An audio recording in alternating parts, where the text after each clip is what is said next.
Darwin test match के दूसरे दिन जिस तरह बांग्लादेश के बैट्समैनों ने ऑस्ट्रेलवी बॉलर का बुरकस निकाला और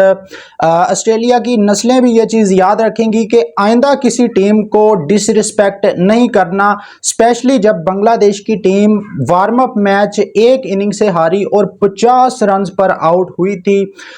इस टेस्ट मैच से पहले जो ऑस्ट्रेलिया के खिलाफ एक वार्म अप मैच खेला गया था बांग्लादेश के साथ, तो उस टेस्ट मैच में 50 रन पर आउट होने के बाद जिस तरह मजाक उड़ाया गया बांग्लादेश का, जिस तरह उनको डिसरिस्पेक्ट किया गया, इनके कमेंटेटर कैरी ओकीफ जो अभी भी बेशर्मी के साथ उसी कमेंट्री पैनल में बैठे उसी मैच के अंदर कमेंट्री कर रहा है, उस बंदे ने ऐसी घटिया किस्म की बातें की थी बांग्लादेश को लेकर। उसकी नस्लें भी अब याद रखेंगी कि आइंदा से कभी भी किसी ऐसी टीम को डिसरिस्पेक्ट नहीं करना है, चाहे कोई टीम छोटी हो चाहे कोई टीम बड़ी हो। ये इनका शुरू से है कि ये एशियाई टीमों को कमतर समझते हैं और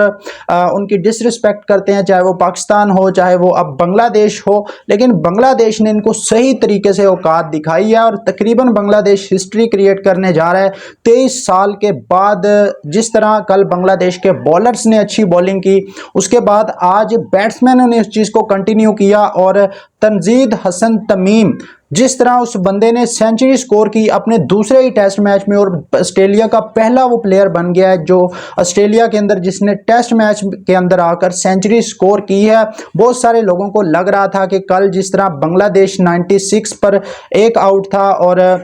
जब दूसरे दिन का स्टार्ट होगा तो शायद बांग्लादेश कोलैप्स कर जाएगा और बांग्लादेश की टीम कोई 200 के करीब करीब जाकर आउट हो जाएगी ऑल टीम। लेकिन जिस तरह आज बांग्लादेश ने बैटिंग की है, कमाल की बैटिंग की है बांग्लादेश ने और अभी तकरीबन 350 रन बना लिए हैं बांग्लादेश ने और 6 विकेटें बांग्लादेश की गिर चुकी हैं, अभी भी 4 विकेटें बाकी हैं। 150 रन की लीड हो चुकी है इस मैच के अंदर और 2 सेट बैट्समैन मेहदी हसन मिराज और हसन जो है वो अभी क्रीज पर मौजूद हैं और अगर कल बांग्लादेश आकर 50 रन और ऐड कर देता है तो ये लीड 200 की हो जाएगी और ऑस्ट्रेलिया जो है वो जितना मर्जी बड़ी टीम हो, जितना मर्जी बड़ा वो कम बैक कर लें, अगर वो 400 भी बनाते हैं तो 200 का टारगेट होगा जो कि बांग्लादेश इजीली कर जाएगा। पहले नंबर पर तो ऑस्ट्रेलिया 400 बना नहीं पाएगा। जिस तरह आज बांग्लादेश खेला है और गिच्ची से पकड़ा हुआ है बांग्लादेश ने बिल्कुल ऑस्ट्रेलिया को, और इनका जो कमेंटेटर था वो बड़ी बड़ी बातें कर रहा था जब बांग्लादेश 50 पर ऑल आउट हुई तो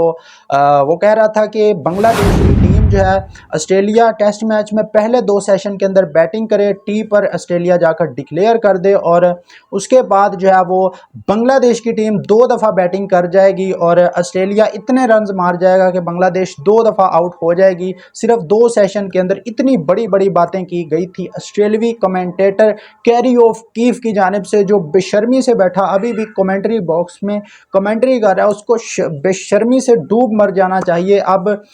जो बांग्लादेश ने हाल किया है ऑस्ट्रेलिया का और जो औकात दिखाई है ऑस्ट्रेलिया वालों को कि हर एक टीम को आप डिसरिस्पेक्ट नहीं कर सकते, चाहे वो छोटी टीम हो चाहे वो बड़ी टीम हो। पहले तंजीद हसन तमीम ने सेंचुरी की, उसके बाद वो आउट हो गया।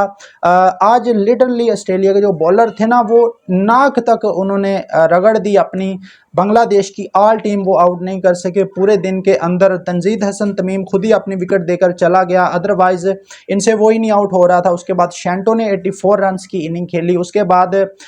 2-3 विकेटें बैक टू बैक गिरी तो लग रहा था कि शायद 100 रन की लीड भी बांग्लादेश ना ले सके। लेकिन hats off to Mehidy Hasan Miraz और हसन जो हैं जिसने 6 विकेटें भी ली थी कल, ये दोनों खड़े हो गए और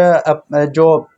चट्टान बनकर खड़े हो गए और जिस तरह इन दोनों ने पार्टनरशिप लगाई और अभी भी ये दोनों नॉट आउट हैं और 150 की लीड बांग्लादेश की हो चुकी है। शायद अगर यहाँ पर हमारा तो ख्वाब है एज अ पाकिस्तानी कि हम ऑस्ट्रेलिया के अंदर जाकर टेस्ट मैच जीतें। बांग्लादेश की टीम तकरीबन हिस्ट्री क्रिएट करने जा रही है 23 साल के बाद ऑस्ट्रेलिया के अंदर। बांग्लादेश ने जिस तरह दबोचा हुआ है इस टाइम पर ऑजीज़ को, बांग्लादेश मुझे लगता है कि अब नहीं छोड़ेगा ऑस्ट्रेलिया की टीम को। और ये 2-3 साल पहले ये न्यूजीलैंड के अंदर भी जाकर न्यूजीलैंड को भी हराकर ये आए हुए हैं बांग्लादेश वाले। तो बांग्लादेश क्रिकेट भाई अभी तो इनके पास नाहिद राणा जो है वो फिट नहीं है, अगर वो फिट होता तो शायद 100 भी ना करता ऑस्ट्रेलिया।